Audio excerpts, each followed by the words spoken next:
Salut et bienvenue pour le film au pif.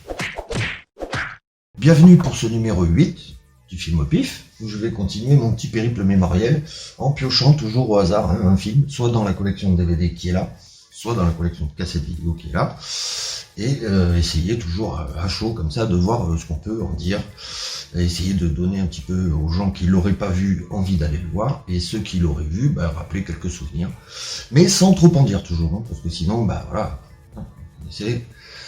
Donc, on va essayer de se limiter à un petit peu un pitch, histoire de donner envie. Mais avant ça, dans la précédente vidéo, j'avais lancé un petit peu l'idée de faire un pari juste avant, histoire de pimenter un petit peu le truc. Donc, je vais retenter le truc. Je vais tenter de parier que là, je vais tirer un film, disons, qui soit entre 2010 et 2015. Voilà. Bon, on va vérifier ça tout de suite. Je vais piocher donc par là. Qu'est-ce que c'est ? Un boîtier carton. Jackie Brown. Ça, c'est bon, ça. Ouais, enfin, Jackie Brown, c'est bon, mais j'ai perdu mon pari cette fois. C'est pas du tout un film de 2010 à 2015. C'est un petit peu un film de 97. Bon, on peut pas gagner à tous les coups. Alors, Jackie Brown. Film de 97, donc. Bien évidemment, de Quentin Tarantino, comme chacun sait. Et non des moindres, parce que, en tout cas, à mon goût, je trouve qu'il s'agit là un petit peu d'un de ses meilleurs films, voire peut-être du meilleur. Moi, je trouve que ce film-là, il a quelque chose d'un petit peu plus abouti que ce qu'il a pu faire, ou ce qu'il a fait même un petit peu avant, que j'adore, parce que j'ai tendance à part un ou deux films où j'accroche moyen, la plupart de ces films, je suis client, donc je suis pas très objectif non plus, mais Jackie Brown, moi personnellement, je trouve que c'est peut-être son film le plus... Quelque part, il est un peu plus sérieux que les autres. Même si on sait que le film est pas mal basé sur les films de blaxploitation des années 70. Donc le contexte se passe dans les années 70, on va dire, parce que tout y fait penser, les bagnoles, les musiques, tout, l'ambiance, les fringues, tout est là, quoi. On est dans les années 70, on va dire. Même si je crois pas que l'époque dans laquelle se situe le film soit réellement révélée au cours du film, en fait. Mais en tout cas, on a la sensation, c'est que ça se passe dans les années 70, on va dire. 70, début 80. Voilà. Mais finalement, par rapport à la plupart des films qu'il a pu faire, surtout après, notamment à partir de Kill Bill, même s'il est dans la référence, il s'y tient. C'est-à-dire qu'en fait, tout le long du film, on est dans le même contexte par rapport à Kill Bill, où justement Kill Bill, on est tantôt au Far West, tantôt au Japon, tantôt dans les films de samouraï, tantôt dans un truc, on sait pas trop. Ça change tout le temps un petit peu les références. On est même dans un manga à un moment donné dans Kill Bill. Alors que là, il y a un contexte qui est posé, du début à la fin, on est dedans. Ce qui fait que on rentre bien dans l'histoire et on n'est pas valdingué d'un côté ou de l'autre en cherchant un petit peu où il va en venir et à quoi il fait référence.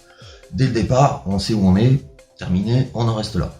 Mais ça, c'est le contexte. Donc, après, il construit une histoire à l'intérieur de ce contexte, qui se sert un petit peu pour balancer des morceaux de musique des années 70 surtout, 80, tout ça, et justement pour créer l'ambiance. Mais l'histoire, en fin de compte, peut se passer un petit peu à n'importe quelle époque, on va dire. Ce qui donne l'impression, en fin de compte, qu'il fait un peu moins mumuse avec sa caméra, et qu'il essaye vraiment de construire quelque chose de constant, on va dire. Et même par rapport à ses films précédents, il est un petit peu meilleur, parce que là, il cherche à réellement nous raconter une histoire, quoi. C'est-à-dire du début à la fin, il a une histoire à raconter. Dans Pulp Fiction, surtout dans Pulp Fiction, c'est des morceaux de vie de truands, un petit peu, presque un truc genre mode journal de bord, quoi. Alors que là, non, il cherche plus à confectionner une intrigue qui va nous tenir en haleine jusqu'à la fin, quoi, un petit peu. C'est le concept. Oui, c'est un petit peu le cas aussi dans Reservoir Dogs, où du début à la fin, on suit le même gang de mecs qui ont fait un braquage et on essaie de comprendre ce qui s'est passé, à quel moment ça a foiré, en repartant dans le temps, en voyant des flashbacks de chaque mec qui va nous... on va connaître les origines du truc, quoi. Mais là, c'est un peu plus subtil que ça, quoi. C'est-à-dire que justement, après Reservoir Dogs, qui était un scénario construit justement en flashback, un petit peu qui partait dans tous les sens, Pulp Fiction aussi, où il avait déconstruit son scénario de manière à nous perdre un petit peu, parce qu'en fin de compte, le film peut tout à fait être recalé dans l'ordre. Faudrait d'ailleurs que, je sais pas, s'il y avait ça a peut-être déjà été fait d'ailleurs sur YouTube ou je sais pas quoi, mais c'est vrai que ce serait sympa à voir le film remis dans le bon ordre, quoi, avec chaque scène et tout. Pour voir, quoi. Justement, là, avec Jackie Brown, on l'attendait un petit peu au tournant avec ce genre de truc. C'est-à-dire qu'on s'attendait aussi à avoir un scénario qui nous envoie un petit peu dans tous les sens. Alors que Tarantino, lui, il s'est dit, non, si je fais tout le temps la même chose, à force, il y a plus de surprise. Donc il faut que je continue à les surprendre d'une manière ou d'une autre, mais pas de la manière dont ils s'attendent. C'est justement aussi, moi, l'un des gros points forts que je trouve à ce film. C'est-à-dire qu'il fait pas comme d'habitude. On aurait pu justement s'attendre à avoir, on va avoir le début à la fin au début, au milieu il y aura un truc qui a rien à faire là, que finalement on se rendra compte que c'était le début du début.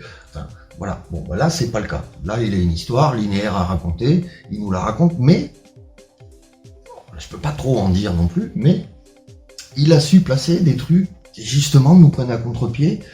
C'est-à-dire que du début, quasiment du début au un petit peu plus du milieu du film, on se dit non, il va pas le faire. Non, c'est un film du point A au point B. Il va pas le faire le truc. Et il se passe quelque chose. Mais il faut voir le film. Sinon il n'y a pas de surprise. Alors, il y a aussi sûrement le fait que Tarantino, il a encore une fois écrit le scénario, mais il est basé sur un roman d'Elmore Leonard, dont je ne me souviens plus du titre. Ponche créole, d'Elmore Leonard. C'est ça le titre que j'ai pas lu non plus, hein, faut pas déconner non plus. Je regarde des films déjà, je peux pas lire et regarder des films. Hein. Il faut choisir, j'ai choisi les films. Ça fait moins chier. Quoi qu'il en soit, à mon goût, ça rajoute un petit truc en plus au film, du fait qu'il est obligé de se tenir à l'histoire originale du roman, enfin, en tout cas de s'y rapprocher, et d'en suivre les grandes lignes, parce que sinon, voilà, on l'a vu dans plusieurs autres de ses films, il a une base, mais bon, il a tendance à partir un petit peu dans tous les sens, y compris dans Pulp Fiction, où il nous fait quand même des scènes où il parle de mayonnaise, ou des frites, hamburgers et compagnie, ce qui ne fait pas particulièrement avancer l'intrigue, même si ça a un côté cool et que ça donne un côté sympa au personnage, on va dire. Là, dans Jackie Brown, on a quand même beaucoup moins de scènes inutiles à l'intrigue, on va dire, par rapport à Pulp Fiction, où voilà, il y a toutes ces scènes qui ne font pas avancer l'intrigue. Là, c'est moins le cas, même si, je crois, dès le début, il y a une scène entre Samuel Jackson et De Niro, qui n'est pas très très utile à l'intrigue, on va dire. Mais voilà, la plupart du temps, elles sont là pour faire avancer le propos du film. Avant de rentrer dans l'histoire, il faut quand même qu'on parle d'abord du casting, d'abord, et ensuite de la bande-son, qui, encore une fois, est exceptionnelle. Moi, je trouve même que c'est, là aussi, peut-être la meilleure des bandes-sons qu'il ait fait, parce que, Kill Bill, par exemple, il y a beaucoup de morceaux qui finissent par me lasser, alors que là, non, dans Jackie Brown, c'est des morceaux que j'écoute facilement, que j'aime à peu près tous, quoi. Franchement, même, j'aime bien les réentendre de temps en temps. Donc principalement des morceaux très funky qui donnent ce côté années 70 au film. Et donc le casting, où encore une fois, il nous sort, il nous déplie le grand jeu, quoi. C'est-à-dire que là, on a droit à Samuel Jackson qui va devenir récurrent quasiment là dans tous ses films. Bon, je crois qu'il est peut-être là absent dans un ou deux films, mais la plupart du temps, il va être là. Il va être chez Tarantino, au moins juste pour un passage, mais il va être là. On trouve Pam Grier, qui n'était plus très connue depuis un petit moment, puisqu'elle avait surtout fait ses films des années 70, là, et puis après elle n'avait pas eu une immense carrière. Du coup là, ça a un petit peu relancé son truc, et comme ça Tarantino continue à garder un petit peu cette notoriété par rapport au fait que quand il ramène un acteur des profondeurs, il le relance. Là encore une fois, c'est un petit peu ce qui s'est passé, même si ça n'a pas duré trop longtemps pour elle non plus derrière. Elle a quand même fait quelques films, dont Ghost of Mars. Même chose un petit peu pour Robert Foster, qui joue le détective privé dans le film, qui est pourtant un acteur assez connu des films des années 70, début 80 peut-être, et puis après, plus rien pendant tout un moment. Et Tarantino l'a ramené, puisque moi personnellement je l'ai découvert dans ce film, ce mec. Et puis j'ai vu un petit peu après dans d'autres films, ou alors je l'avais vu, mais j'avais pas fait le rapport que c'était lui. Et puis après son visage m'a marqué. Surtout que là, je crois qu'il est doublé par Stallone, enfin par la voix de Stallone en tout cas, ce qui lui donne un côté un petit peu plus marquant encore, quoi. On a aussi Michael Keaton, pareil, qui était un petit peu dans le creux de la vague, qui va interpréter le personnage de manière exceptionnelle. D'ailleurs, il le rejouera le même personnage dans, je crois, Get Shorty, puisque Get Shorty, c'est aussi une adaptation d'un roman du même auteur. Ce qui fait qu'il y a le même personnage et que c'est Michael Keaton qui va le jouer aussi bien dans Jackie Brown que dans Get Shorty. C'est un truc un peu sympa d'ailleurs. Ce serait bien si de temps en temps on voyait un petit peu ce genre de truc passer dans certains films. On a aussi Bridget Fonda dans son rôle probablement le plus marquant, parce que j'avoue dans ce film elle est quand même relativement craquante. mais très très chiante. Il faut reconnaître qu'elle est très très chiante dans ce film. Mais bon, ouais, voilà, ça lui donne un rôle qui finalement marque aussi le film. Parce que ouais, sans elle, ça serait. Ouais non si, elle manquerait au film, quoi, je pense. On va aussi avoir droit au gros début de Chris Tucker, puisqu'il va avoir quand même, bon, même si c'est pas un gros rôle, c'est un rôle aussi, encore une fois, assez marquant, où il a le temps un petit peu de présenter le personnage qu'il va après présenter dans tous ses films quasiment. Ce personnage qui parle très vite, qui est assez agaçant et tout machin, qui essaie d'endormir tout le monde avec ses grandes phrases. Et c'est pas bon. C'est vrai qu'il va le jouer un petit peu partout, à part peut-être dans le 5e élément qui est sorti, je crois, soit la même année, mais peut-être un petit peu après, ce qui fait que là, ou je sais plus. Franchement, je sais plus dans quelle ordre ils sont sortis, mais bon, voilà. Après, c'est ses débuts en tant que grosse vedette dans des films. Donc là, il a un rôle assez sympa. Faut voir le film, encore une fois, je vais pas le dire parce que sinon. Et puis on va avoir aussi Tom Lister Jr., hein, cette espèce de grand black balèze qui vient de nous quitter, donc qui nous a quitté la semaine dernière, ou il y a 2 semaines, enfin très récemment, malheureusement, qui joue Winston dans ce film. Un rôle secondaire mais aussi assez marquant. C'est un acteur qu'on a pu voir aussi dans pas mal de films, même très connus, et d'autres moins connus. Je crois qu'il est même dans Human Centipede 3, si ma mémoire est bonne. Alors, voilà. Curieusement, lui aussi d'ailleurs, on le retrouve aussi dans le 5e élément, toujours la même année, où il joue le président de la Confédération mondiale planétaire terrestre, tout ça. Donc voilà, Tom Lister Jr. qui vient de nous quitter. Repose en paix et merci pour ce que tu as fait. Bon. Et puis, et là je vous vois venir, je suis sûr que vous vous disiez, il va pas en parler, qu'est-ce qu'il fout, pourquoi il en parle pas, ça doit déjà être fait, même en premier. Et justement, je l'ai gardé en dernier. Le gros coup du casting, c'est-à-dire que Tarantino arrive à avoir Robert De Niro dans son film, quoi. Juste Robert De Niro. Le truc que tout le monde voulait voir, en fait. Et c'est peut-être ça qui a un petit peu, malheureusement, pas trop plu aux yeux du public, c'est-à-dire que, ouais, c'est ce que tout le monde voulait voir, mais pas tout à fait comme ça, en fait. Malheureusement, Tarantino, il a créé un personnage pour Robert De Niro que les gens avaient peut-être pas vraiment envie de voir. Donc, en plus, il est même pas doublé par sa voix habituelle qui est Jack France. Ce qui fait que ça lui donne un côté un peu, encore une fois, c'est lui, c'est De Niro. C'est bizarre ce rôle. Pourquoi je sais pas, il a le roi des parrains et il l'utilise pas. Enfin voilà, je pense que c'est la réaction générale qu'il y a dû y avoir à ce moment-là. Malheureusement, parce que personnellement, moi je trouve que justement, c'était intéressant d'exploiter De Niro d'une autre manière que d'habitude, justement, parce que c'était encore une fois trop attendu que De Niro chez Tarantino, ça allait donner encore un mafieux dont on allait se souvenir, un truc comme dans Heat, comme dans Casino, comme dans Les Affranchis, non. Voilà. Parce que, pas tout le temps, quoi. Faut changer. Même De Niro lui-même, il a peut-être envie de faire d'autres trucs.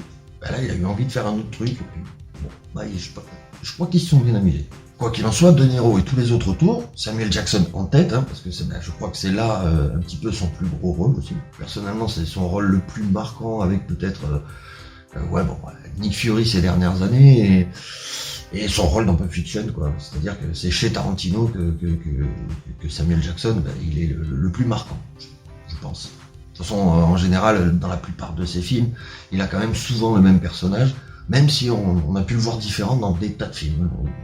Il s'est souvent maquillé, il a souvent changé d'apparence, souvent essayé des trucs, histoire de varier les plaisirs, parce qu'il a tourné énormément de films. Le mec est dans tous les films, quasiment. Tous les bons, en tout cas. Pas la plupart. En tout cas, là, il joue Ordell Robbie, et c'est sans doute son personnage, même si c'est un méchant, sans doute son personnage le plus cool. Enfin, l'un de ses personnages les plus cool. Voilà, on va dire ça. Alors, on va tenter de pitcher l'histoire sans trop en dire, bien évidemment. Donc là, le film commence sur Pam Grier, un long travelling, le long d'un mur avec du carrelage multicolore, un travelling comme ça, latéral, où d'un coup, Pam Grier apparaît. Un long plan comme ça par lequel le générique défile, et à la fin du truc, on voit Pam Grier avec une caméra qui panote. On suit Pam Grier qui en fait est hôtesse de l'air et se dirige vers, elle à la bourre même, elle se dirige vers son truc d'embarquement. Voilà. Et ça coupe là. Et on passe directement à la présentation au passage de Niro, mais surtout principalement de Ordell Robbie, donc Samuel Jackson, qui est donc avec Robert De Niro dans une scène qui est probablement la plus inutile du film finalement dans sa conception, parce que ils sont en train de regarder une vidéo qui présente des nanas en maillot de bain en train de tirer à la mitraillette avec tout un tas de flingues de plus en plus mastoc les uns après les autres. Et donc De Niro regarde ça et Ordel a l'air d'être en train de lui présenter la collection printemps-automne de l'année 97 et de lui expliquer un petit peu lesquels sont les mieux, les défauts des uns, les défauts des autres et tout ça. Et donc au passage, il va aussi nous présenter le personnage de Mélanie joué par donc Bridget Fonda, et Bridget Fonda qui est la chiante de service et qui va bien évidemment être le petit grain de sable qui fait gripper les rouages dans la machine de Samuel Jackson, un petit peu, on va dire. En tout cas au début. Quoi qu'il en soit, dès le départ, on a le tableau, c'est-à-dire qu'on a affaire à des gangsters, dont Ordel est à peu près le cerveau. De Niro, on finit par savoir qui sort de prison et que donc, voilà, même s'il faudrait pas, il raccroche un petit peu avec ses origines, puisqu'il a toujours fait que ça, être un gangster, un voleur, un braqueur, etc. Donc là, il raccroche avec Ordel, qui est un vieux pote et qui, bien évidemment, va commencer à le mettre sur des petits coups. Et puis on va aussi en même temps présenter le personnage de Bridget Fonda qui va s'avérer une junkie un peu chaudière quand même, disons. Et donc on va tout doucement nous expliquer que Ordel Robbie en fin de compte il a quand même un gros business, c'est-à-dire qu'il fait tourner pas mal de monde, pas mal de monde qui bosse pour lui, pour tout un tas de choses, passer de la drogue, passer du pognon, passer des armes, etc.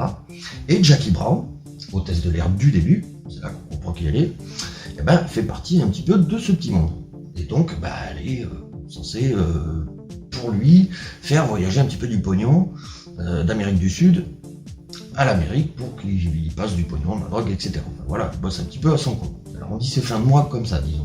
Sauf que notre pauvre Jackie Brown va se faire gauler par les flics, joués par notamment Michael Keaton. Et à l'aéroport, ils vont la serrer, ils vont la contrôler et ils vont bien évidemment trouver sur elle de la coke et du pognon. Et donc ils vont gentiment l'amener au poste pour lui poser des questions, histoire d'en savoir plus sur tout ça. Et là, elle va apprendre qu'elle s'est fait balancer. Et elle va même apprendre par qui elle s'est fait balancer. Un certain Beaumont Livingstone. Donc les flics vont lui poser des tonnes de questions, ils vont essayer de lui mettre la pression, histoire de lui faire cracher le morceau et tout ça, mais elle ne mange pas de ce pain-là. Du coup, même si c'est un petit peu une hôtesse de l'air vieillissante et qu'elle risque de tout perdre, surtout son boulot, elle décide de rien dire. Parce qu'elle est honnête, enfin en tout cas elle est fidèle. En amitié. En tout cas vis-à-vis de Ordel, quoi. Bien évidemment, Ordel, qui attendait un petit peu la livraison, va apprendre que Jackie s'est fait gauler. Ce qui va lui poser un petit problème. Donc, il va aller voir un prêteur sur gage, joué par Robert Forster, qui va un petit peu s'occuper de tout ce qui est paperasse, pour payer la caution de Jackie Brown et la faire sortir de tôle. Voilà. Donc, c'est Robert Forster qui va s'en charger. Et c'est là qu'il va faire la rencontre de Jackie Brown. Et qui va quand même un petit peu, on va dire, tomber sous le charme, le gars. Un petit peu beaucoup même. Du coup, sur le chemin du retour, il va tenter un petit peu de se lier d'amitié avec elle. Pas de la prendre en pitié, mais ouais, plus de la prendre en amour, déjà, dès le départ, carrément. Dire qu'il a flashé sur elle et qu'il va... il va compatir à son histoire un peu plus que ce qu'il devrait par rapport à son boulot, on va dire. Il va même lui proposer de s'arrêter pour boire un petit coup avant de la ramener définitivement chez elle, quoi. Histoire de lier un peu plus connaissance. Scène où il va apprendre un petit peu plus sur Jackie, un petit peu de toute son histoire, et voir comment il peut la guider, voire l'aider. Après tout ça, il va quand même finir par la ramener chez elle. Et quand elle va arriver chez elle, dans son appartement, tranquillement posée sur le canapé, à l'attendre, il y a Ordel. Et Ordel... on sent qu'il est venu pour en savoir plus, et peut-être même plus que ça. Sauf que Jackie, elle le connaît, Ordel. Et elle sait qu'il a une réputation et qu'il a tendance quand même, quand il a des doutes sur quelqu'un, à régler le problème de manière assez radicale. D'ailleurs, on l'a vu avec Beaumont. Donc elle a pris ses précautions en carottant simplement le flingue qu'il y avait dans la boîte à gants de la voiture du prêteur sur gage, de Robert Foster.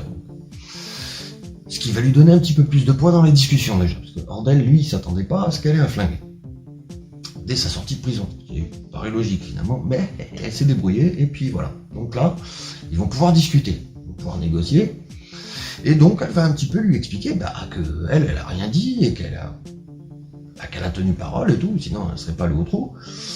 Et puis c'est là qu'ils vont essayer d'imaginer un espèce de plan, parce que bien évidemment lui il a encore du pognon à faire rentrer d'Amérique du Sud, et il a pas mieux que Jackie pour le faire passer. Et donc il va falloir élaborer une nouvelle stratégie, quelque chose qui s'en rapproche. Parce que lui, Hurdle, il a pas l'intention de s'asseoir sur son pognon, quoi. Logique. Comme je ne peux pas plus rentrer dans les détails de la stratégie sans dévoiler le reste du film, on s'arrête là pour le pitch. Et donc voilà, un petit peu, j'espère qu'il y a de quoi vous donner un petit peu de saveur pour tenter de regarder ce film. Parce qu'il y a beaucoup de personnages et que tous ces personnages, ils sont super bien interprétés. Déjà, ils sont super bien castés, donc forcément, ils sont super bien interprétés. Et puis, c'est tous des pointures qui sont, on le sent, avant tout amoureux de cinéma et amoureux du cinéma que va leur proposer de faire Tarantino. Donc, ils sont pleinement au service de ce que Tarantino leur demande. Et ils vont nous livrer le meilleur. Enfin, à mon goût, ils vont nous livrer le meilleur. Donc, vous avez compris, pour moi, c'est une totale réussite. Jackie Brown, c'est mon préféré. Ouais, sans doute mon préféré des Tarantino. Parce que y a tout ça, quoi. Il y a vraiment une intrigue qui se met en place, il y a vraiment quelque chose de sérieux à suivre du début à la fin, sans trop partir dans des trucs, parce que déjà le film tout seul, je crois qu'il est proche des 3 heures, tout en quand même restant collé à son histoire, quoi. C'est-à-dire que s'il avait commencé à faire des zigs et des zags pour arriver jusqu'à la fin, on aurait un film de 4 heures ou 5 heures, je crois, le connaissant, ce serait pas surprenant. Et j'imagine même qu'il a dû se limiter à l'écriture du scénario. Il a dû se dire, ouais non, je peux pas, parce que sinon on va déborder, ça va être trop long, la production va gueuler. Voilà. Mais il nous livre l'essentiel, et moi, franchement, je suis pas déçu. Même on peut pas en parler, parce que ça va dévoiler un gros truc du film, mais même dans sa mise en scène, il nous surprend quand même. Même si c'est pas de la manière qu'on attendait, je vous dis, franchement, il va y avoir un truc. Ouais, ah ouais, classe. Enfin, moi c'est ce que je me suis dit. Je me suis dit, ah ouais. Là, la Tarantino's Touch.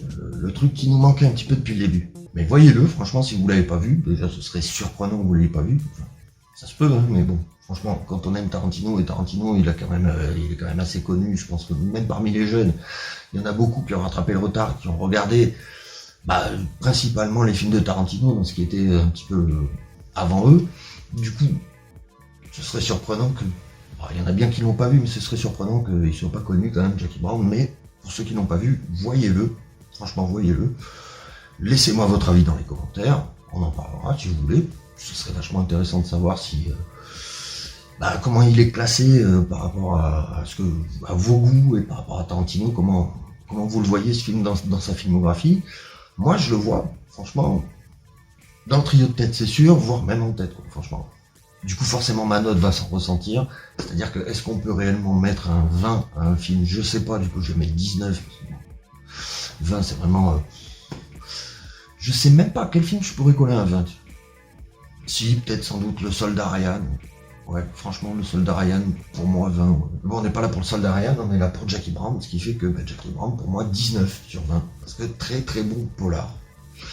Mené de bout en bout avec la même constance et avec des acteurs qui tiennent leur rôle super bien, qui en font pas des tonnes non plus, mais qui ont vraiment qui ont des rôles marquants, qui marquent l'esprit, on s'en souvient, on a envie presque des fois de les retrouver, de les revoir, donc revoir le film pour ça, pour retrouver ces personnages aussi, l'ambiance sonore toujours.